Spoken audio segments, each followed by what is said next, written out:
My husband called and said, I want a divorce. He told me I could only speak to his lawyer from now on. So, I went to meet the lawyer. But the moment I said, yes, I'm his wife, the lawyer started trembling. That's how my marriage ended, with a betrayal so deep, it made me question everything I thought I knew about love and worth. Have you ever wondered what's worse, being betrayed, or having the person you loved most tell you to your face that you no longer hold any value to them? I had to endure both at the same time, and I'm here to tell you that story. It's not about pain or resentment, but about how I reclaimed control of my life. But to understand this journey, you need to know who I am, how I fell for the wrong person, and why everything fell apart. My name is Lena Carter.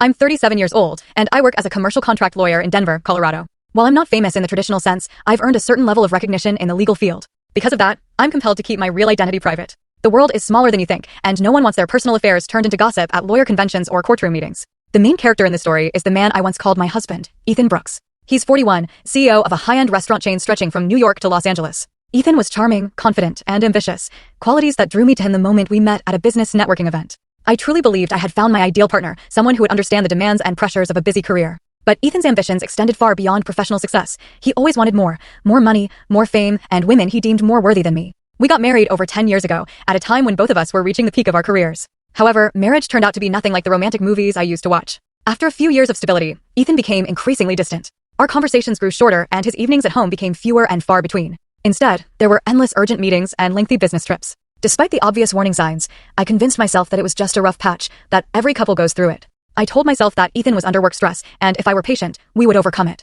But deep down, I knew something was terribly wrong. He wasn't just physically absent, he had abandoned me emotionally as well. When I finally decided to uncover the truth, I discovered exactly what I had feared the most. But that discovery was only the beginning of my fight for myself. There was much more to come, and I'll share all of it with you. Ethan Brooks was not someone who easily left clues. He was clever and always knew how to maintain his public image, especially around me. But no matter how smart someone is, they can't hide the small changes in their daily routine forever.